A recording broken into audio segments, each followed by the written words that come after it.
వచ్చిన అందరికీ ప్రేమపూర్వక వందనాలు.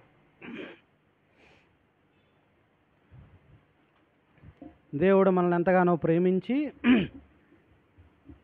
తన కృప ద్వారా మనల్ని కాచి కాపాడుతూ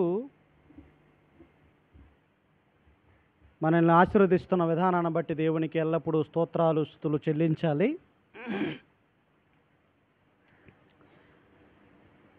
సారిసారికి నన్ను ఆహ్వానిస్తూ నాకు అవకాశం ఇస్తున్న స్థానిక సంఘానికి, స్థానిక సంఘ సేవకులకి, పెద్దలందరికీ ప్రేమపూర్వక వందనాలు.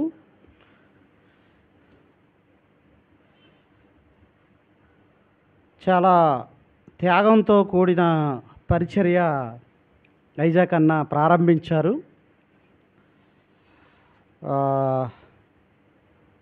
2000 సంవత్సరంలో పెళ్ళయింది. 2001లో మౌనిక పుట్టింది. కొన్ని సంవత్సరాలకే పాప వారిని విడిచి వెళ్ళిపోయింది. వారు సేవను ప్రారంభించారు. ఎన్నో ఇబ్బందులు, ఎన్నో కష్టాల ద్వారా ఇక్కడి దాకా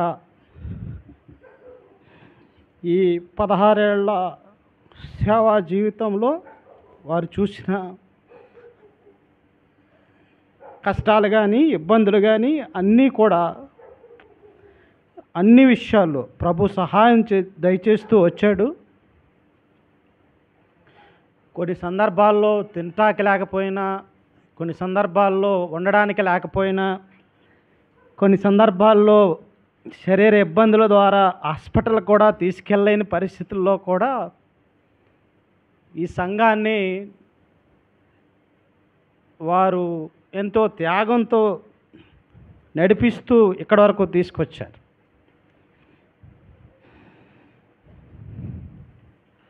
చెప్తున్న నాకే ఎలా ఉందంటే, మీకు దగ్గరగా చూస్తున్న మీకు ఎలా ఉంటుందో మీరే ఆలోచన చేయాలి. ఆషామాషి కాదు. నేనంటే పార్ట్ టైం సేవకుండా అంతే. జస్ట్ ఎవరైనా పిలిస్తే వెళ్ళి వాక్యం చెప్పి మరలా బయలుదేరి నా ఉద్యోగాన్ని చూసుకుంటాను. కానీ ఒకే చోట నిలబడి సేవ చేయాలి అని అంటే దానికి ధైర్యం కావాలి, త్యాగం కావాలి. ఆ త్యాగం ఎలా ఉండాలని అంటే సహకారి కూడా సహకరించాలి.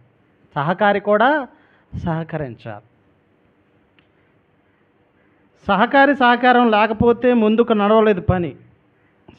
సహకారం లేకపోతే ముందుకు నడవలేదు పని. కానీ అక్క ఆరోగ్యం సరిలేకపోయినా సరే ఎంతగానో అన్నకి తోడు నీడగా ఉండి, ఆయన నీడంటే ఉండి ఆయనకి సహకారిగా ఆవిడ కూడా పనిచేస్తూ వచ్చింది. ఈ 15 ఏళ్ల జీవితంలో దేవుడు ఎంతగానో వారికి కృప చూపి వారు నిలబెట్టిన విధానాన్ని బట్టి, వారు చేసిన సేవను బట్టి దేవుని ఎంతగానో స్తుతిస్తున్నాను. ఇంత గొప్ప సేవ చేసి దేవుడు తన సరక్తమిచ్చి సంపాదించిన యొక్క స్థానిక సంఘాన్ని వారు చేస్తున్న పరిచర్ని బట్టి దేవునికి స్తోత్రాలు వందనాలు చెల్లించుకుంటూ వారికి కూడా ప్రేమపూర్వక వందనాలు. సరే, కొద్ది నిమిషం మనం దేవుని యొక్క మాటలు మనం జ్ఞాపకం చేసుకుందాం. దినవృత్తాంతములు రెండవ గ్రంథం దినవృత్తాంతములు 2వ గ్రంథం 6వ అధ్యాయం.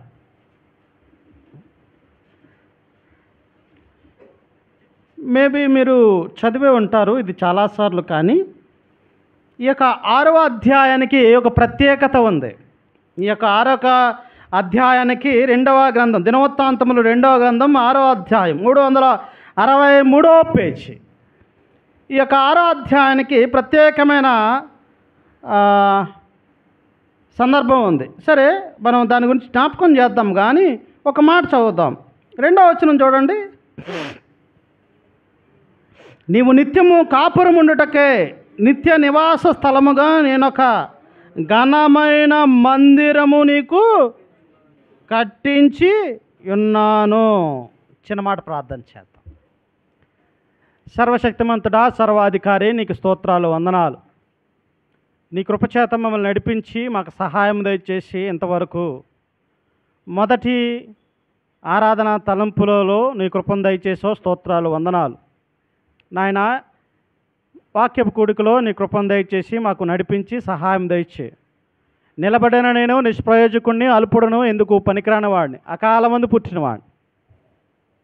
కానీ ప్రభువా, నువ్వు ఇచ్చిన అవకాశాన్ని బట్టి స్తోత్రాలు, వందనాలు. ఏం మాట్లాడాలో తెలుసు, ఎలా మాట్లాడాలో తెలియదు. నాయన 15వ తారీఖు 12వ నెల నాయన 2009లో నాయన ఇక్కడ మందిరం చిన్న మందగా ఏర్పడింది.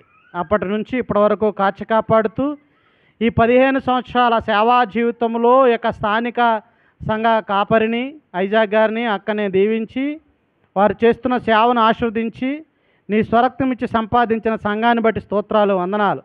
ఈ సంఘ సభ్యుల్ని, సంఘ బిడ్డలందరినీ జ్ఞాపకం చేసుకో. వారికి ఉన్న అవసరతలను బట్టి, వారికి ఉన్న ఇబ్బందులు బట్టి, వారి విన్నపాలన్నిటిని నీ పాదాల ముందు పెడుతున్నా. నువ్వే కృప చూపి నడిపించి సహాయం దయచేసి ఈ సంఘం అంతటిని దీవించి ఆశీర్వదిస్తావని ఈ యొక్క వాక్యాన్ని మేము వినుచుండగా మనుషుడైన నన్ను మరుగుపరిచి మహనీయుడైన నువ్వు మాత్రమే పరిచరింపబడడానికి నువ్వు కృప చూపుతావని మా ప్రాణప్రియుడు, మా రక్షకుడు, మా ప్రభువైన యేసుక్రీస్తు నామములో ప్రార్థించి అడిగి వేడుకుంటున్నాం పరమ తండ్రి, ఆమేన్. ఈ యొక్క 6వ అధ్యాయం, ఈ 6వ అధ్యాయానికి ఒక పేరు ఉంది.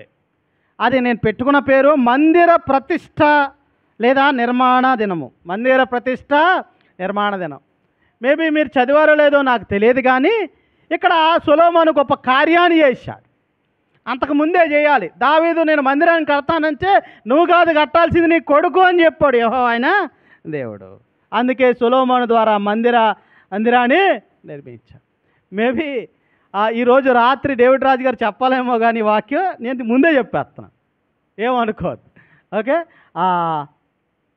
మందిరం యొక్క ప్రాముఖ్యత, విశిష్టత గురించి ఇందులో ఉంది. ఈ యొక్క 6వ అధ్యాయంలో. ఈ యొక్క 6వ అధ్యాయం చాలా ప్రత్యేకమైన అధ్యాయం. 6వ అధ్యాయము ప్రత్యేకమైన 6వ అధ్యాయం. 42 వచనాలు ఉన్నాయి. 42 వచనాల్లో దేవుని గురించి, దేవుడి పిల్లలు చేసే ప్రార్థన దేవుడు అంగీకరిస్తాడు అనే విషయాన్ని, మందిరం ఎలా కట్టారనే విషయాన్ని చాలా తేటగా బయలుపరిచాడు. ఒకప్పుడు ప్రత్యక్ష గుడారాల దగ్గర ప్రార్థన చేసేవారు. ప్రత్యక్ష గుడారం అంటే ఏంటి? డేరాలు. ఇందాక అన్నారు కదా అన్న, పాక అన్నారు, తర్వాత బరకం వేశారు అన్నారు కదా. ఇప్పుడు ఏమైంది? రేకు వేశారు. అంతా దేవుని కృప, అంతా దేవుని కృప. అదేవిధంగా మీ అందరి కష్టం. ఇది ఒక్కరిది కాదు, ఇది ప్రత్యేకంగా మేబీ ఐజాక్ గారి స్థలమేమో కానీ సంఘం ఐజాక్ గారిది కాదు, దేవుడిదే కాదంటారా? మీ అందరిది సంఘం, మీ అందరిది సంఘం. ఆయన తన రాజ్యానికి వారసులుగా మిమ్మల్ని చేశాడు. మీ సంఘాన్ని నిలబెట్టుకోవడానికి ఆయన ఎంతగానో కృప చూపాడు, జాలి చూపాడు, దయ చూపాడు. ఆయన దయ లేనిదే మనకు దయ ఎక్కడదే అండి? ఆయన దయ లేకపోతే మనకు దయ ఎక్కడదే? దయ చూపుతూ వచ్చాడు. అంటే ఒక రోడ్డు సాఫీగా ఉందనుకోండి, అలా వెళ్తూ ఉంటుంటే యాక్సిడెంట్లు అవుతూ ఉంటాయి. కానీ వాటిలో మధ్యలో స్పీడ్ బ్రేకర్లు ఉంటే చూసుకుని నీట్గా వెళ్తాం కదా. మన జీవితాల్లో కూడా కొన్ని కష్టాలు ఎదురవుతూ ఉంటాయి, సంఘాల్లో ఎదురవుతూ ఉంటాయి, అన్ని చోట్ల ఎదురవుతూ ఉంటాయి. జీవితంలో ఒక వ్యక్తిలాగా అన్నాడట. ఏమన్నాడంటే, ఏంటి నన్ను ఈ మధ్యన ఎవరు తిరగట్లేదు, ఏంటి నన్ను ఈ మధ్యన ఎవరు అసహించుకోవట్లేదు, ఏంటి ఈ మధ్య నన్ను ఎవరు దూషించట్లేదు అంటే, నేను సరిగా లేను. నేను సరిగా ఉన్నాను అనుకో, నా మీద ఏదైనా దోషం మాటలు ఎక్కువ అవుతాయి. నేను సరిగా ఉన్నాను అనుకో, నాకు అవమానాలు ఎదురవుతాయి. నేను సరిగా ఉన్నాను అనుకో, నా జీవితం ఏంటో నాకు అర్థమవుతుంది. ఒకవేళ సరిగా లేకపోయాడు అనుకో, ఆడికి ఏమీ రావు. ఎప్పుడు వస్తాయంటే అన్నీ అయిపోయిన తర్వాత వస్తాయి. ఒకప్పుడు ప్రత్యక్ష గుడారాల దగ్గర ప్రార్థించేవారు, ఇప్పుడు అద్భుతమైన మహిమ మందిరం దగ్గర, అద్భుతమైన మహిమ మందిరం. ఇశ్రాయేళ్ల జీవిత చరిత్రలో ఇది ఒక అద్భుతమైన దృశ్యం. ఇది అద్భుతమైన దృశ్యం. సొలొమోను చేసిన ప్రార్థన, ఆయన కట్టించిన మందిరం గురించి ఈ యొక్క దినవృత్తాంతములు 2వ గ్రంథం 6వ అధ్యాయంలో ఉంది. అద్భుతమైన దృశ్యం. సొలొమోను ప్రార్థన ఎలా సాగిందనమాట. ఎలా సాగిందంటే ఎలా చేశాడు? ఈ మందిరంలో చేసే ప్రార్థనలు ప్రభు వినాలి. ప్రభు వినాలి. సొలొమోనే కాదు, మీరు చేసే ప్రార్థనలు కూడా ప్రభువు వింటాడు. వింటాడు. వినలేకపోతే గూడెక్కడది మనకి అంటే? వినలేకపోతే గూడెక్కడది? గూడుందా? లేదు. ప్రభువేనా ఈ మందిరాన్ని గౌరవించే ప్రతి వారిని దేవుడు దీవించాలని ప్రార్థన చేశాడు సొలొమోను. దేవుడు దీవించాలని ప్రార్థన చేశాడు. సొలొమోను ప్రార్థించగానే ఆకాశం నుండి అగ్ని దిగి వచ్చి దహన బలిని అగ్ని చేత దహింపజేసి దేవుడు తన మహిమతో మందిరాన్ని నింపాడు. దేవుని తన మహిమతో మందిరాన్ని నింపాడు. కావాలంటే ఒక మాట చూద్దాం. 5వ అధ్యాయం 14 వచ్చింది చూడండి. అదే దినవృత్తాంతములు.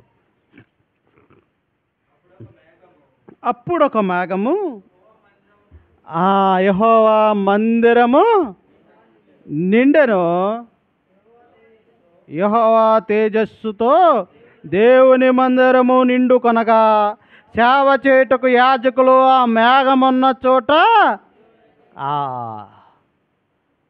మేఘమున్న చోట నిలువలేక పోయారే. దేవుని మహిమతో నిండుకుందంట సొలొమోను ప్రార్థన మందిరం అంతా. అసలు మందిరం అంటే ఏంటి? మందిరం ఎలాగా ఉంటుంది? ఎలా వాడతారు? ఏం చేస్తారు మందిరంలో? అవగాహన లేకుండా మందిరాలు నిర్మించే వాళ్ళు చాలామంది ఉన్నారు. అవగాహన లేకుండా మందిరాలు నిర్మించే వాళ్ళు చాలామంది ఉన్నారు. డబ్బు ఉంటే మందిరాన్ని కట్టేయచ్చు, కానీ త్యాగం లేకపోతే మందిరాన్ని కట్టలేవు. మందిరం అంటే అనేక పరిశుద్ధులు కలిసి ఉండేది, అనేక మంది పరిశుద్ధులు కలిసి ఉండేది. ఆషామాషి కాదు ఇది. ఆ పరిశుద్ధులు కూడుకోవడానికి, ఆ పరిశుద్ధులు పోగొట్టడానికి, ఆ పరిశుద్ధులు ఏర్పడడానికి, ఆ యొక్క మందిర నిర్మాణం కోసం పాటుపడే సేవకుడు చేసే త్యాగం అంతా ఇంత కాదు. ఏమి డ్రామాలు వేయడానికి, నాటికలు వేయడానికి, సరదా సమావేశాలు వేయడానికి కూడుకునేది కాదు మందిరం అంటే.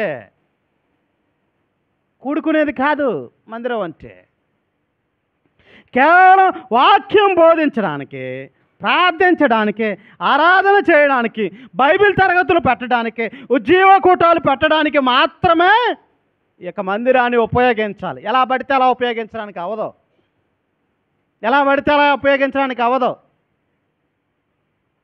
నిలువ నీడ లేదురా అని అంటూ ఉంటారు.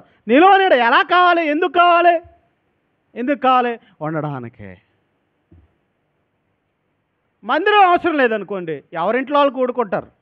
కాన్ఫరెన్స్ కాల్ కలుపుకొని ఎవరింట్లో వాళ్ళు కూడుకోవచ్చు.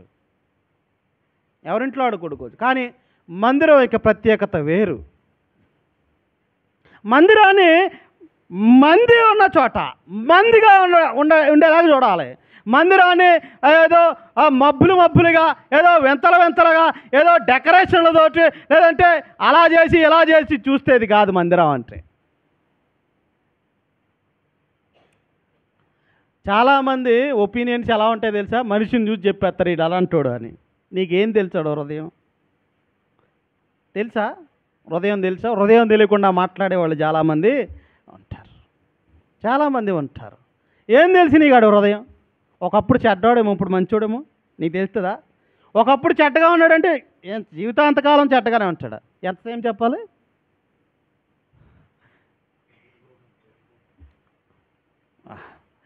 సరే, మందిరంగానే స్కిట్ల కోసం, వ్యాపారాల కోసం, లేదంటే అవగాహన లేని సరదా సమావేశాల కోసం ఉపయోగించుకోండి. మత్తయి సువార్త 21:12 కూడా చెప్పాడు. మత్తయి సువార్త 21:12 ఏమని చెప్పాడు? ఇది నా ప్రార్థనా మందిరం అన్నాడు. కావాలంటే చూడండి, వారు పావురాలు పెంచుతున్నారు. వారి పావురాలు ఇవన్నీ పెంచుతుంటే ఆయన దగ్గరికి వచ్చాడు. మత్తయి సువార్త 21 చూడండి. ఎవరు ప్రవేశించారండి? 12వ వచనం. యేసు దేవాలయంలో ప్రవేశించి క్రయ విక్రములు చేయు వారిని అందరినీ వెళ్ళగొట్టి రోకలు మార్చి వారి బల్లలను, గువ్వలను, వారి పీఠములను పడద్రోసి నా మందిరము ప్రార్థనా మందిరం. ఏమంటున్నాడు? నా మందిరం ఏంటి? ప్రార్థనా మందిరం అంట.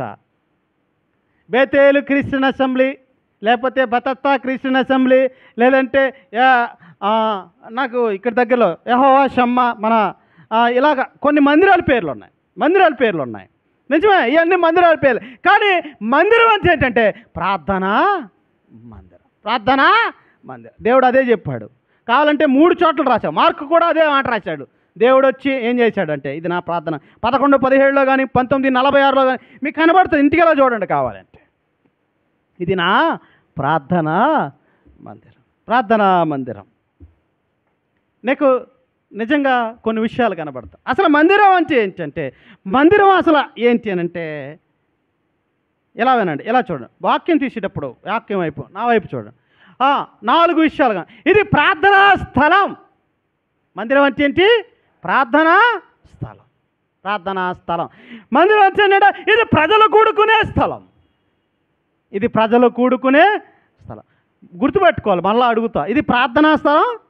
రెండోది ఏంటి? ప్రజలు కూడుకునే స్థలం. ఇది శక్తిగల స్థలం. శక్తిగల స్థలం అంటే రాగానే ఊగిపోవడం కాదు, రాకగానే ఊగిపోవడం కాదు. ఇది ప్రార్థనా స్థలం, ఇది ప్రజలు కూడుకునే స్థలం, ఇది శక్తిగల స్థలం.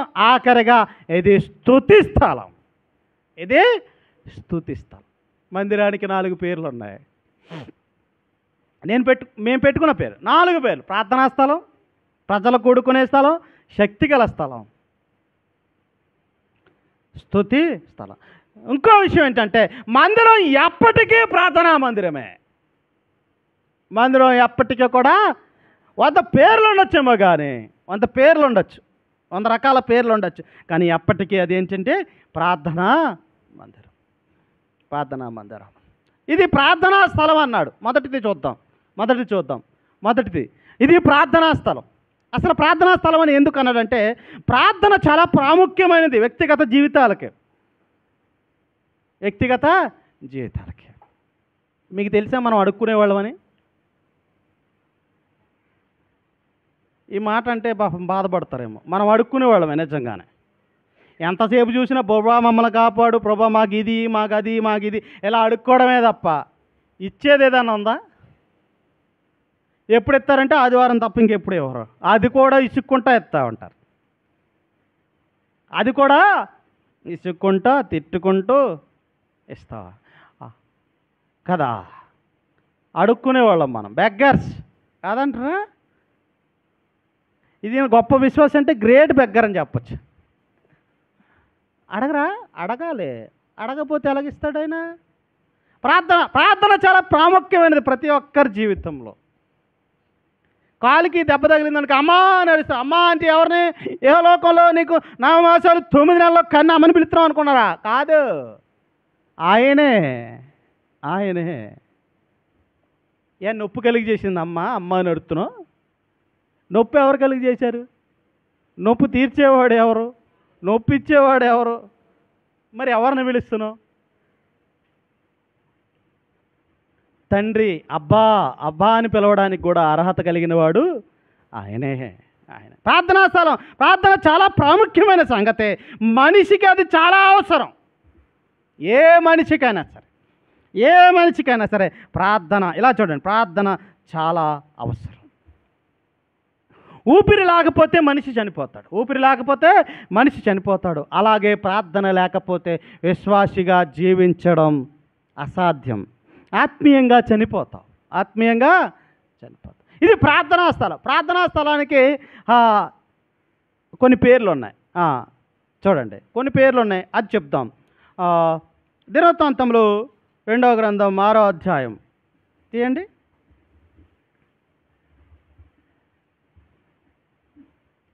6వ అధ్యాయం తీసారా? 12వ వచనం ఒకసారి చదువుదామా? 12వ వచనం. ఇశ్రాయేలు అందరూ సమాజముగా కూర్చుండగా యెహోవా బలిపీఠం ఎదుట నిలిచి తన చేతులు చాపి ప్రార్థన చేశాను. 19వ వచనం చదువుదాం. దేవా యెహోవా, నీ సేవకుడు నీ సన్నిధి చేయు ప్రార్థన యందు విన్నపముని యందు లక్ష్యముంచి నీ సేవకుడైన నేను చేయు ప్రార్థనను పెట్టు మొరను. 14 కూడా చదువుదాం. యెహోవా, ఇశ్రాయేలు దేవా, హృదయపూర్వకంగా నిన్ను అనుసరించి నీ భక్తుల నిబంధనను నెరవేర్చు కృపను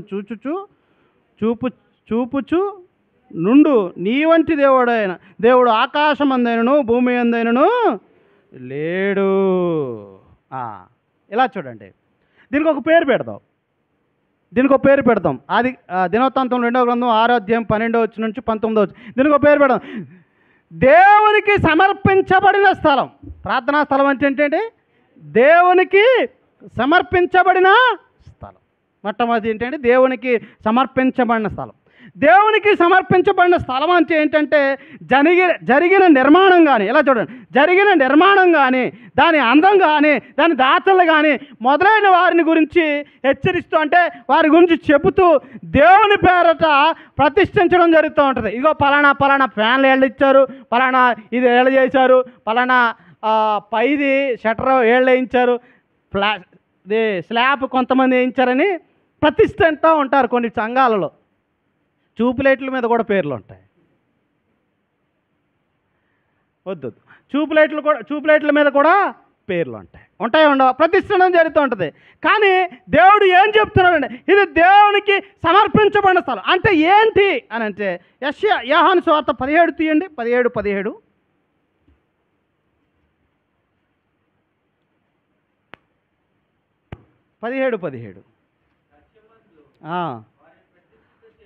సత్యమందు వారిని ప్రతిష్ఠితన, సత్యమందు వారిని ప్రతిష్ఠ చేయము, నీ వాక్యమే సత్యము. ఏమంటున్నాడు? యేసు ప్రభు కూడా ఆయన శిష్యులను ఉద్దేశించి ఇలాగన్నాడు, ఏమంటే నిర్మాణం కంటే నిర్మాణంలో నిలిచి ఆరాధించే విశ్వాసులు ప్రతిష్ఠ చేసుకోవాలి. అంటే సిద్ధపడాలి ఆరాధనకే. దీంట్లో కూడా అదే వస్తుంది, నేనేం చేయను. సిద్ధపడాలి ఆరాధనకే, ప్రతిష్ఠ చేసుకోవాలట. నిర్మాణం కాదు, నిర్మాణంలో నిలిచి ఆరాధించేవారు.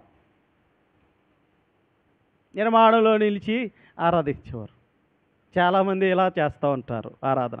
నాయనా ప్రభువా, మంచి సీలింగ్ని ఇచ్చావే నీకు స్తోత్రాలు, ఎండ తగలకుండా. మంచి ఏసీలు ఇచ్చావే నీకు స్తోత్రం. ఇది కాదు చేయాల్సింది. హృదయాన్ని ప్రతిష్ఠించుకోవాలి. నాయనా ప్రభువా, ఒకవేళ ఈ స్థలం లేకపోతే నేను ఎండలో ఉండేవాడినేమో, ఈ స్థలం లేకపోతే నేను తడిచిపోయేవాడినేమో. నాయనా, ఒక గూడిచ్చావు చాలు, నీకు స్తోత్రాలు. ఇది చేయాల్సింది కాదు. నాకు ఇది కావాలి, నాకు అది కావాలి అనే ఆలోచన కాదు. మందిరం నిర్మాణం కాదు, నిర్మాణంలోని గుర్తుపెట్టుకోండి. అందుకే అంటున్నాడు, ఏమంటున్నాడు? ఇది సత్యం. ఏమంటున్నాడు? 17 అన్నాడు కదా, మరలా చదువుతున్నాను. సత్యమందు అంటే 2వ పుట్టినోట్లో ఉంటుంది, సత్యము వలన సత్యమందు వారిని ప్రతిష్ఠ చేయము, నీ వాక్యమే. నిర్మాణం కంటే నిర్మాణంలోని ఆరాధించే విశ్వాసులు ప్రతిష్ఠ ఎలా చేసుకోవాలి? అపొస్తలుల కార్యం 2వ అధ్యాయం తీయండి. అపొస్తలుల కార్యం 2వ అధ్యాయం 40 వచనం తీయండి. అపొస్తలుల కార్యములు 2వ అధ్యాయము 40 వచనంలో చెప్తున్నాడు. ఏమని చెప్తున్నాడు? ఇంకను అనేకమైన విధమైన మాటలతో సాక్ష్యమిచ్చు, మీరు మూర్ఖులకు ఈ తరము వారికి వేరే రక్షణ పొందుడని వారిని అంటే నాజీరు చేయబడాలి, ప్రత్యేకించబడాలి. మందిరం అంటే మందిరం నిర్మాణం ఎలాగుంది, మందిరంలో సీట్లు ఎలాగున్నాయి, మందిరంలో ఏమన్నా ఈ కాదు కావాల్సింది, నీకు నువ్వు ప్రతిష్ఠించుకోవాలి. నాయనా, నీ మందిరానికి వచ్చాను, నా బ్రతుకు మార్చు అని ప్రార్థన చేయాలి. నా బ్రతుకు నాజీరు ప్రత్యేకించబడాలి. మూర్ఖులగు ఈ తరం వారికి, పుట్టినట్లు ఏముంది చూడండి.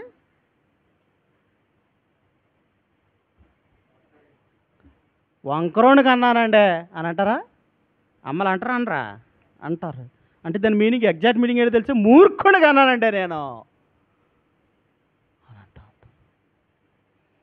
వంకరగా ఆలోచించే వాళ్ళకి వంకర ఆలోచనలు వస్తూ ఉంటాయి. లేదు, నేను రాను ఆ చర్చికి, అది కూర్చోవడానికి స్థలం సరిగా ఉండదు, కింద టేల్స్ లేవు, నేను రాను. ఎవరైనా అంటున్నారు చాలామంది.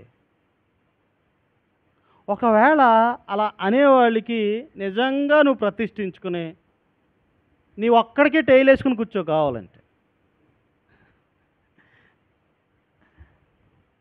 అర్థం చేసుకోండి. ప్రత్యేకించబడాలి, నాజీరు చేయబడాలి. ఒక మాట చూద్దాం, ప్రత్యేకించబడాలి. 6వ అధ్యాయం, రోమియోలకు రాసిన పత్రిక 6వ అధ్యాయం 13 వచనం తీయండి. 137. మరియు మీ అవయవములను దుర్నీతి సాధనములుగా పాపమునకు అప్పగింపకుడి, అయితే మృతుల్లో నుండి సజీవులమనుకుని మిమ్మల్ని మీరే దేవునికి అప్పగించుకునుడి. మీ అవయములు నీతి సాధనములుగా దేవునికి సమర్పించిన స్థలంలో, ప్రభువా నేను పాపిని, నా పాపాన్ని క్షమించు, నా అవయవాల ద్వారా, నా యొక్క ఆలోచనల ద్వారా, నా తలంపుల ద్వారా, నా చేతుల ద్వారా, నా కాళ్ళ ద్వారా, నా హృదయం ద్వారా, నా కడుపు ద్వారా ఎన్నో తప్పుదాలు చేశాను, నన్ను క్షమించు ప్రభువా అని నీ హృదయాన్ని సమర్పించుకుని ప్రతిష్ఠ చేసుకోవాలి. ఎక్కడా? మందిరంలో. ఎక్కడా? సమర్పించబడిన స్థలం. అలాగని ఎక్కడ నువ్వు సమర్పించుకున్నావని ఆ చోటని కానీ ఆ మందిరాన్ని కానీ దేవుళ్ళ కొలవకూడదు. అది విగ్రహారాధన అవుతుంది. అర్థమవుతుందా? దాన్ని దేవుళ్ళ ఒకవేళ నిజంగా అలా కొలవకూడదంటే కొలిచే వాళ్ళకి ఖచ్చితంగా హెచ్చరించాలి. ఖచ్చితంగా హెచ్చరించాలి. ఇంద్రియ నిగ్రహములు అన్నిటినీ ఆయనకి సమర్పించు. ముందు ప్రతిష్ఠింపబడవలసింది మనమే. ఈ ప్రతిష్ఠింపబడవలసిన మనము మాదిరి కలిగి ఉంటే నిన్ను చూసి ఇంకొకడు ప్రతిష్ఠించబడతాడు.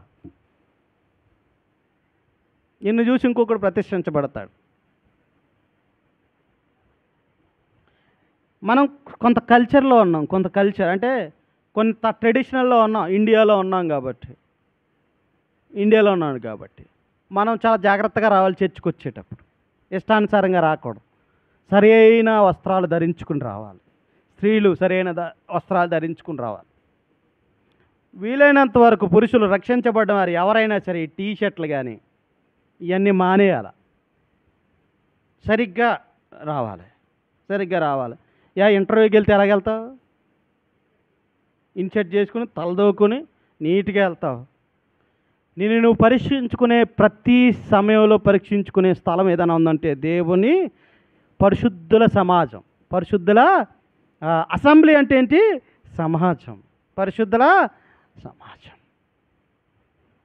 బేతేలు ప్రార్థనా మందిరం. అంతేనా? బేతేలు ప్రార్థనా మందిరం, బేతేలు అసెంబ్లీ అని చెప్పొచ్చు. ఏమంటాం? బేతేలు అసెంబ్లీ, సమాజం. ఖచ్చితంగా ప్రతిష్ఠించబడవలసింది మనమే ఫస్ట్. మనల్ని చూసి మిగతా వాళ్ళు మారుతారు. నీతి సాధనములుగా ప్రతిష్ఠించుకోవాలి. ఆ పైన ప్రభువైన దేవుని మందిరాన్ని ప్రతిష్ఠించాలి. ఆ వాక్యము సత్యమే, ఆయనే సత్యంగా నడవాలి. సమర్పించబడిన స్థలములో ఎలాగైతే సత్యంగా నడుస్తున్నావో, ఎలాగైతే మంచి మాటలు మాట్లాడుతున్నావో, ఎలాగైతే మంచిగా ప్రవర్తిస్తున్నావో, ఎలాగైతే మంచిగా పలకరిస్తున్నావో, బయటికి వెళ్ళిన తర్వాత కూడా అలాగే ఉండాలి. నీ ఆత్మీయ జీవితం చర్చిలో పనిచేస్తుంది అనుకో, బయట కూడా పనిచేయాలి. నీ ఆత్మీయ జీవితం నీ భార్య దగ్గర పనిచేస్తే బయట కూడా పనిచేయాలి. అన్ని చోట్ల ఒకేలాగా ఉండాలి. అందుకే అంటున్నాడు దినవృత్తాంతం 2వ గ్రంథం. ముగిస్తున్నాను ఈ మాటని, ముందుకెళ్తున్నాను. 6వ అధ్యాయం 19 వచ్చిన మరలా చదువుదామా? తీయండి. 6వ అధ్యాయం 19 వచ్చిన ఒకళ్ళు తీసి పెట్టుకుని ఉంచండి. అది 6వ అధ్యాయం 19 వచ్చిన. దేవా యెహోవా నీ సేవకుడు నీ సన్నిధి చేయు. సేవకుడు అంటే ఎవరు? సేవకుడు అంటే ఓన్లీ సంఘ కాపురు ఒక్కడే కాదు, అందరూ. ఆయన్ని సేవించే ప్రతి ఒక్కరూ కూడా ఇదివరకు ఒక్కడే సేవకుడు, ఇదివరకు ఒక్కడే యాజకుడు. డౌటా? ప్రకటన గ్రంథం 1:6 తీయండి ఒక్కసారి.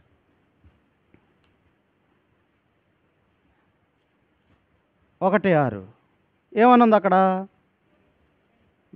ఇక్కడ సింగిల్గా రాసి ఉందా లేకపోతే అందరు కలిసినందా? చూడండి. మనలో ప్రేమించుచు తన రక్తం వలన మన పాపము నుండి మనల్ని విడిపించిన వానికి మహిమయు ప్రభావము యుగయుగములు కలుగునుగాక ఆమేన్. ఆయన మనల్ని తన తండ్రి యొక్క దేవునికి ఒక రాజ్యముగాను. యాజకుడు అంటే ఎవరు? ఇదివరకు యాజకుడు ఒక్కడే ఉండేవాడు పరిశుద్ధ స్థలంలోకి, అతి పరిశుద్ధ స్థలంలోకి. ఇప్పుడు అందరినీ యాజకులు చేశాడు ఆయన రాజ్యాన్ని. అందరినీ సేవించే వాళ్ళు అందరూ కూడా యాజకులే, సేవకులే.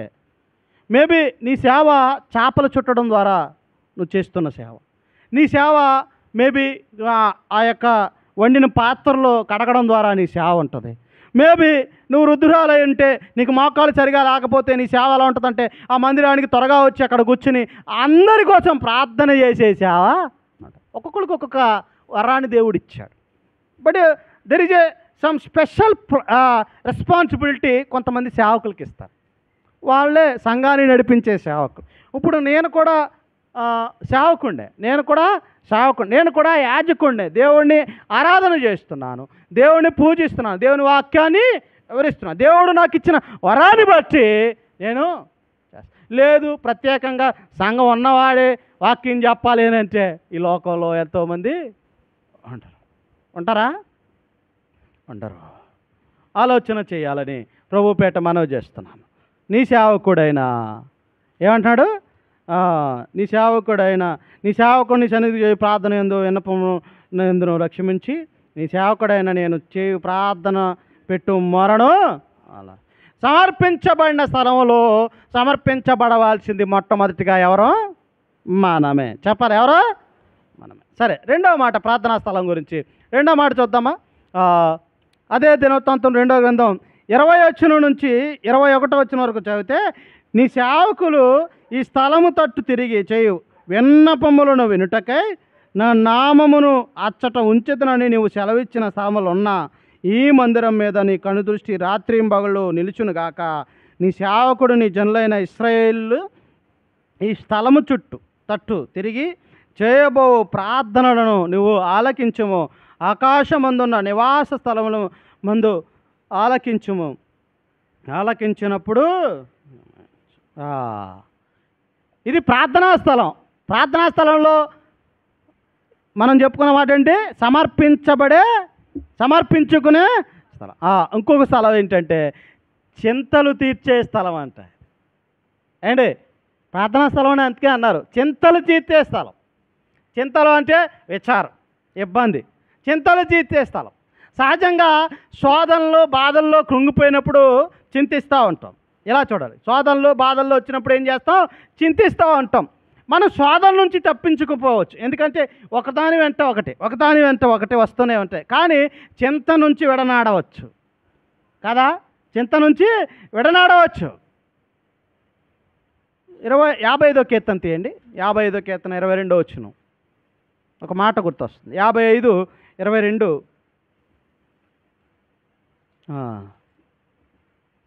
నీ భారము యెహోవా మీద మోపము, ఆయనను ఆదుకొనెను. ఏంటంటే నీ భారము ఆయన మీద. ఆయన ప్రేమామయుడు, సర్వశక్తి. అందుకే ఈ నెలలో పాడే పాట చింతలేదిక యేసు పుట్టెను. ఏంటి? చింతలేదిక. అవును, నిజంగా చింత లే. మన చింత అంతటిని తీసివేసిన వాడు మన ప్రభువైన యేసుక్రీస్తు. చింతలు తీర్చే స్థలం అంట ప్రార్థనా స్థలం అంటే. చింతలు తీర్చే స్థలం, సమర్పించుకునే స్థలం ఒకటి. రెండోది ఏంటి? చింతలు తీర్చే స్థలం. పేతురు అంటున్నాడు కదా, పేతురు రాసిన మొదటి పత్రిక 5వ అధ్యాయము 7వ వచనంలో ఇలాగంటున్నాడు. ఏమంటున్నాడు? 5వ అధ్యాయము 7వ వచనం, పేతురు రాసిన మొదటి పత్రిక 5వ అధ్యాయం 7వ వచనంలో ఏమంటున్నాడు తెలుసా? ఆయన మిమ్మల్ని గూర్చి చింతించుచున్నాడు కనుక మీ చింత యావత్తు ఎవరి మీద వేయాలి? ఎటువంటి ఇబ్బంది అయినా సరే, ఎటువంటి కష్టమైనా సరే, ఎటువంటి వేదన అయినా సరే, ఎటువంటిదైనా సరే ఎవరి మీద వేయాలి? ఆయన మీద. మన దరిద్రం ఏంటంటే, మన ప్రాబ్లం ఏంటంటే, నీ చింత యావత్తు దేవుడి మీద వేయమంటే నా చింతకు కారణం ఏడే అని మనుషుల మీద వేసేవాళ్ళు చాలామంది అన్నారు. లేరా? ఇలా చింతించడానికి కారణం ఎవరు అని పలానా పేరు చెప్తున్నాం, కానీ చింత ఎవరి మీద ఏమంటున్నాడు దేవుడు? మనమేమో మనుషుల మీద వేస్తున్నాం. ఎక్కడ వేస్తున్నాం? కాదంటారా? కాదన్న వాళ్ళు చేతులు ఎత్తండి. మరి పాడటం ఎందుకు? ఈ పాట చింతలేదిక యేసు పుట్టెను. ఎందుకు ఈ పాట? ఫిలిప్పీలకు రాసిన పత్రిక కూడా తీయండి. ఇక్కడ కూడా అంటున్నాడు. ఏమంటున్నాడు? ఫిలిప్పీలకు రాసిన పత్రిక. మీరు అన్నీ చాలాసార్లు చదివేసి ఉంటారు ఈ పాటలో. నాలుగో అధ్యాయంలో 6-7 వచనాలు చూస్తే కనబడుతుంది. దేని గురించి చింతపడకుడు కానీ ప్రతి విషయంలోనూ ప్రార్థన విజ్ఞాపనల చేత కృతజ్ఞత పూర్వకంగా మీ విన్నపములు దేవునికి తెలియజేయుడి. మీ విన్నపాలు దేవునికి తెలియజేయడు. విన్నపాలు దేవునికి తెలియజేయడం మానేసి పక్కింటి వారికి ఎదుటింటి వారికి చేర్చేది ఎక్కువ. నాకు కష్టం వచ్చిందమ్మా, నాకు కష్టం వచ్చింది అక్క అని పక్కింటి కొడుకు దగ్గరికి వెళ్ళి మాట్లాడడానికి ఇచ్చినంత సమయం మోకరించి ప్రార్థన చేసి నీ చింతని నీ బాధని నీ యావత్తుని చెప్పుకునే సమయం మనకు లేదు. ఎందుకు అని అంటే నాకు టైం లేదు. ఎందుకంటే టైం లేదు. అసలు ఎజ్రాకి ఏం పని అండి? ఎజ్రా తీయండి ఒకసారి, ఎజ్రా 10 తీయండి.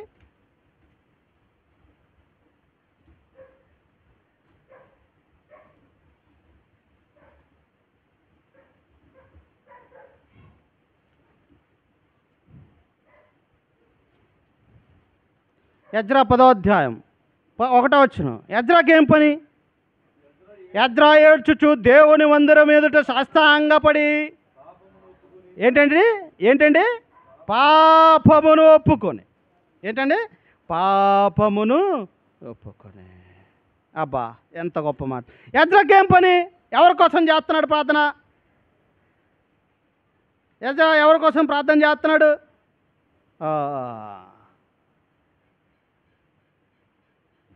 సమూయేలు రాసిన మొదటి గ్రంథం 7వ అధ్యాయం తీయండి. 7వ అధ్యాయం 6వ వచనం.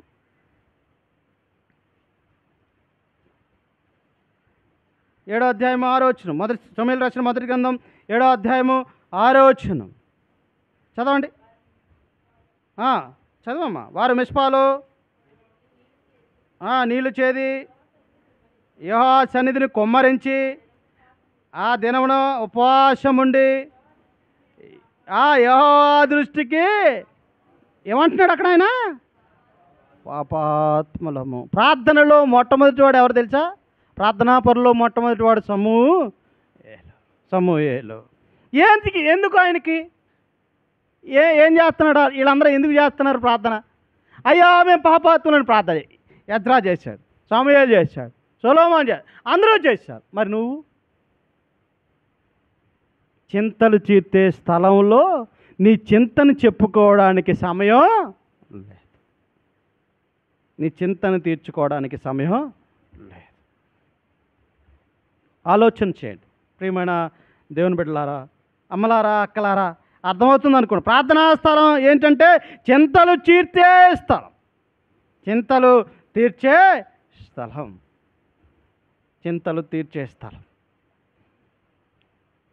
ఆలోచన చేయండి. చింతలు తీర్చే స్థలం. ఈ చింతలు తీర్చే స్థలానికి నువ్వు వచ్చి నీ చింత యావత్తు ప్రభువు మీద వేసి నీ చింత తీర్చుకోవాలి. సరే, ముందుకు వెళ్ళిపోదాం. దినవృత్తాంతములు 2వ గ్రంథం 6వ అధ్యాయము ఇంకొక మాట చూద్దాం. 6వ అధ్యాయము 22-23 వచనాలు చదువుదామా? 22-23 తీయండి. ఎవడైనా తన పొరుగువాని ఎడల తప్పు చేసినప్పుడు అతని చేత ప్రమాణము చేయించుటకే అతని మీద ఒట్టు పెట్టబడి ఆ ఒట్టు ఆ మందిరమందుండు. నీ బలిపీఠం మీద వచ్చినప్పుడు నువ్వు ఆకాశమందు విని నీ దాసులకు న్యాయము తీర్చి హాని చేయువారి తల మీదకి శిక్ష రప్పించి నీతిపరుని నీతి చొప్పున వానికిచ్చి వాని నీతిని నిర్ధారణ. ప్రార్థనా స్థలంలో ఇంకొక మాట ఏంటంటే 3వ మాట సంఘర్షణలు తీర్చే స్థలం. వివాదాలు తీర్చే స్థలం అంటే అది. చింతలు తీర్చే స్థలం, సమర్పించబడిన స్థలం, ఇంకటి సంఘర్షణలు తీర్చే స్థలం. ఇరు వర్గాల మధ్య వివాదాలు పరిష్కరించమని ప్రభువు వద్ద సొలొమోను ప్రార్థన చేశాడు. సొలొమోను శరీరం ఉన్నంతకాలం సంఘర్షణలు గొడవలు ఉంటూనే ఉంటాయి. శరీరం ఉన్నంతకాలం వాస్తవానికి ఉండకూడదు. సేవకులు, పెద్దలు, పరిచారకులు, కాపరులు, స్వార్థికులు, బోధకుల మధ్య సఖ్యత కుదరని ఎన్నో సంఘటనలు నిత్యము చూస్తూనే ఉంటాం. సఖ్యత కుదరని సంఘర్షణలు నిత్యము చూస్తూనే ఉంటాయి. అభిప్రాయ భేదాల వల్ల, ఆత్మీయ గర్వం వల్ల ఉన్నతమైపోతాయి. శరీరానుసార్లు, ఆత్మానుసార్లు ఒకే పొదిలో ఇమిడి ఉండలేరు. ఒకే పొదిలో ఇమిడి ఉండలేరు విశ్వాసులుగా. అవగాహన లోపం వల్ల సంఘర్షణలు ఉద్భవిస్తూ ఉంటాయి. అవగాహన లోపం, మెచ్యూరిటీ, అవగాహన లోపం, మెచ్యూరిటీ లెవెల్స్ చాలామందికి ఉండవు. దానివల్ల అభిప్రాయ భేదం. మాట చెప్తాను ఎలా అంటే, కొన్నిసార్లు ఎలా అంటే కొన్నిసార్లు పులిపీట కోసం ఆశపడి బలిపీఠాన్ని మర్చిపోతున్నారు. అర్థమవుతుందా? ఇది పులిపీట, అది బలిపీఠం కదా. కొన్నిసార్లు పులిపీట కోసం ఆశపడి బలిపీఠాన్ని మర్చిపోతున్నాం. బలిపీఠం లేకపోతే పులిపీట ఎక్కడదే? అర్థమవుతుందా? కొన్నిసార్లు పులిపీఠం కోసం ఆశపడి బలిపీఠాన్ని మర్చిపోతున్నాం. బలిపీఠం లేకపోతే అసలు పులిపీట ఎక్కడ ఉంది? ఎక్కడుంది?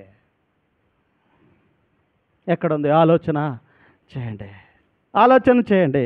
అందుకే అంటాడు మత్తయి సువార్త 5వ అధ్యాయము 23, 24 వచనాల్లో ఎలా చెప్తున్నాడు?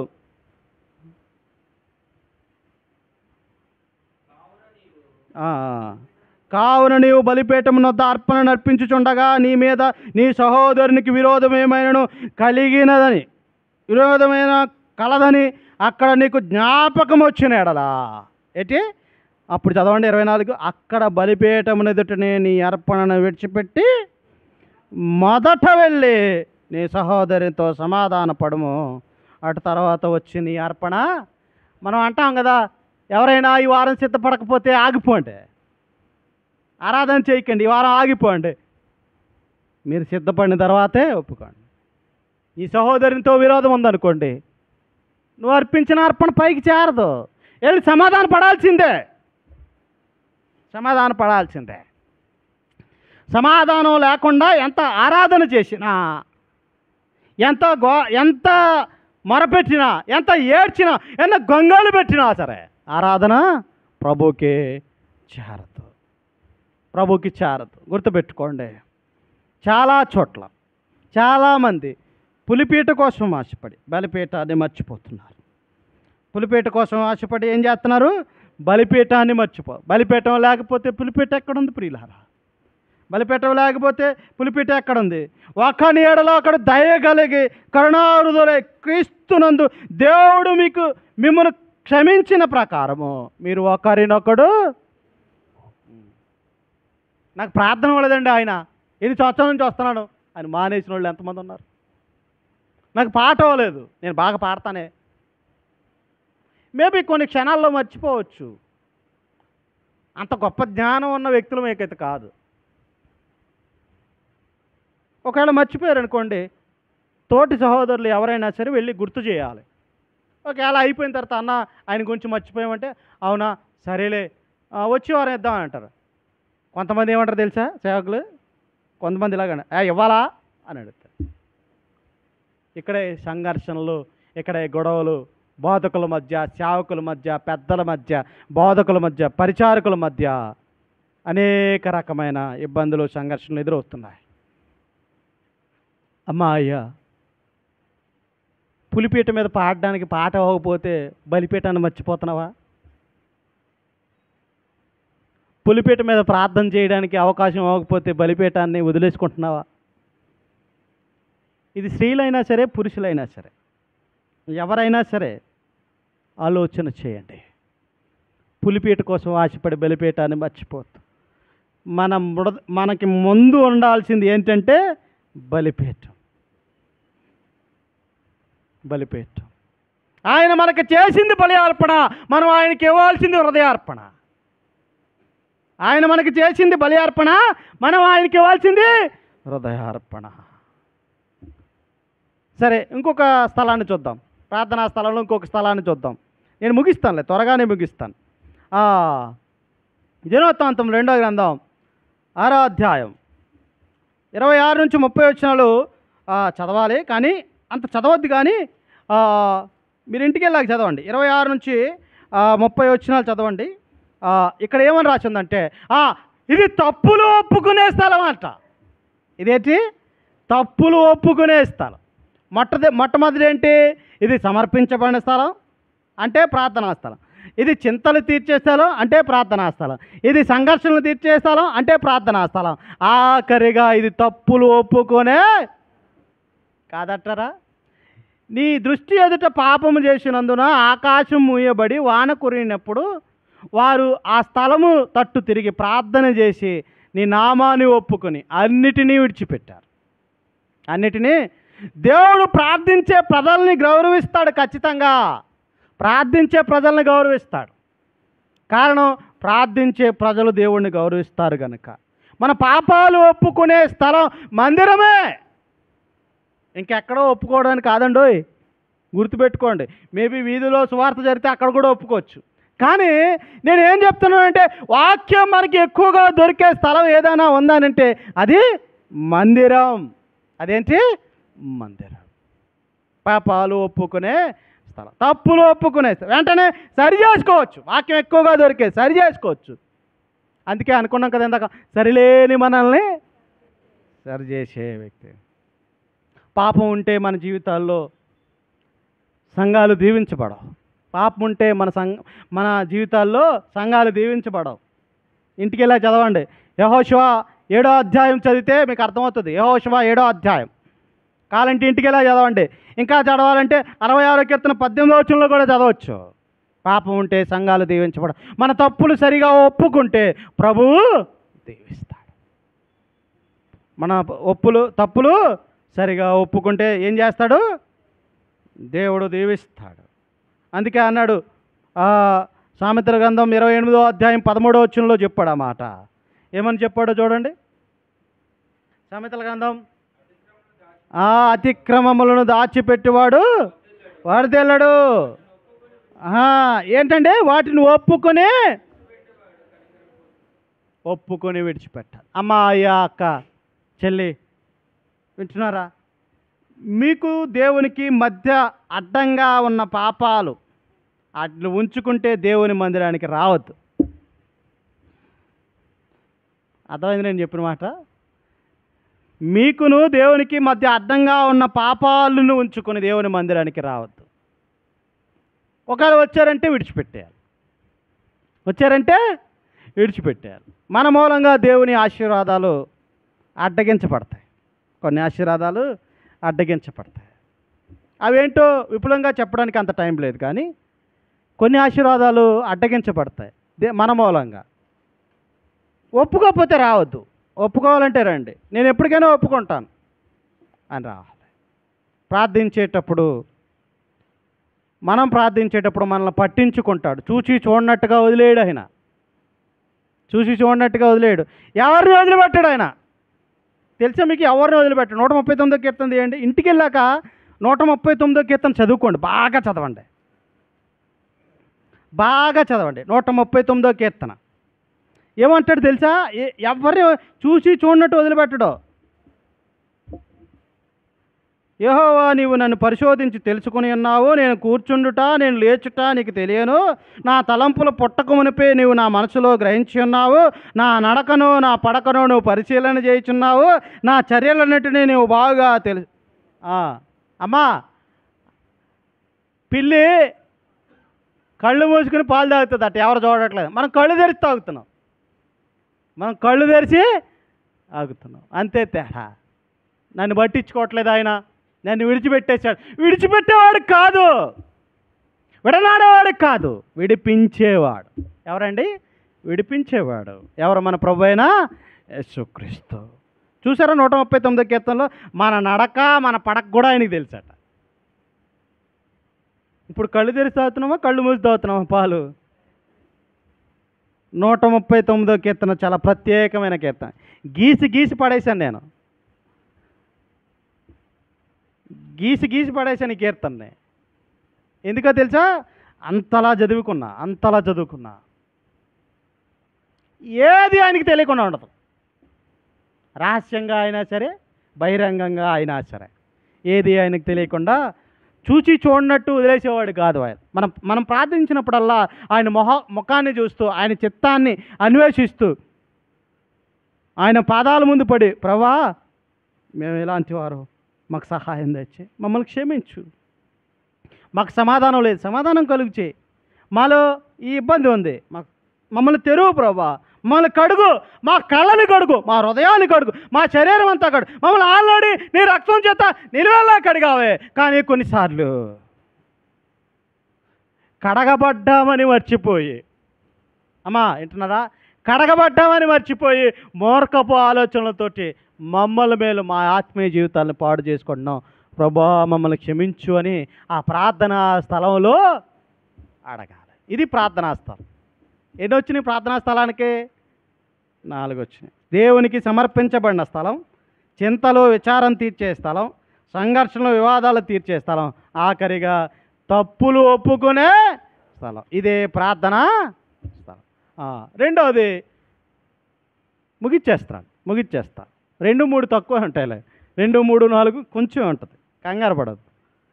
కావాలంటే ఇంకొక 1.5 అవర్ చెప్పమని చెప్తా, నాకు లేట్ అయినా పర్లేదు, కానీ షార్ట్లో తేల్చేస్తాను. ఇది శక్తిగల స్థలం అన్నాం కదా.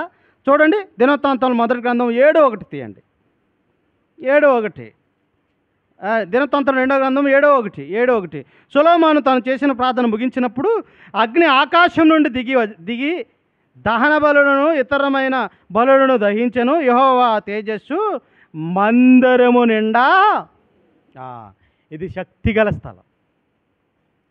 పరిశుద్ధుల యొక్క ప్రవర్తన, పరిశుద్ధుల యొక్క తీరు చూసి అన్యులైన వారు, అవిశ్వాసులైన వారు ఆశ్చర్యపడాలి. అటువంటి శక్తిగల స్థలం. స్వస్థత కలిగే స్థలం కాదు ఇది, స్వస్థత శాల కాదు ఇది, ఏండి, స్వస్థత శాల కాదు ఇది, శక్తిగల స్థలం. సొలొమోను ప్రార్థించి ముగించిన తర్వాత దేవుడు అగ్ని ఆకాశం నుండి దిగి వచ్చి బలి దహించి వేసి, దేవుడు తన ప్రజల మధ్య జరిగించిన ఒక అద్భుతమైన అనుభవం ఇది. సంఘానికి ఎన్నటికీ ఓటమి చూడదు. సంఘం ఎన్నటికీ ఓటమి. ఎందుకు ఓటమి చూడదు అంటే, ఒకవేళ నేను లేకపోతే ఆయన చెప్తారు, ఆయన లేకపోతే ఆయన కొడుకు చెప్తాడు, లేకపోతే ఆయన లేకపోతే సంఘస్థులు ఎవరో ఒకరు చెప్తారు. ఇక్కడ ఆగుతుందా? ఆగదు. ఎందుకు ఆగదు? దానికి కారణం ఏంటి అంటే, ఒక్క మాట చూద్దాం. ఒక్క మాట, లేవియాకాండం 6వ అధ్యాయం 12వ వచనం. లేవియాకాండం 6వ అధ్యాయం 12వ వచనం. బలిపీఠం మీద అగ్ని మండుచుండవలెను. అగ్ని అంటే ఏంటంటే వాక్యం. ఎలాగనండి, నేను చదువుతున్నాను, ఇలా చూడండి. బలిపీఠం మీద అగ్ని మండుచుండవు. అగ్ని అంటే ఏంటి? వాక్యం.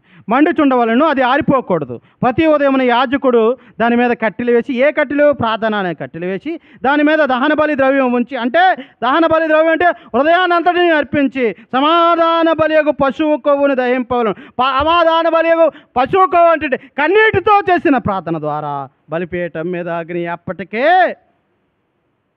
బలిపీఠం అది అగ్ని నిత్యము మండుచుండవలను, అది ఆరిపోకూడదు. సంఘం అన్నటికీ వాటమే చూడు.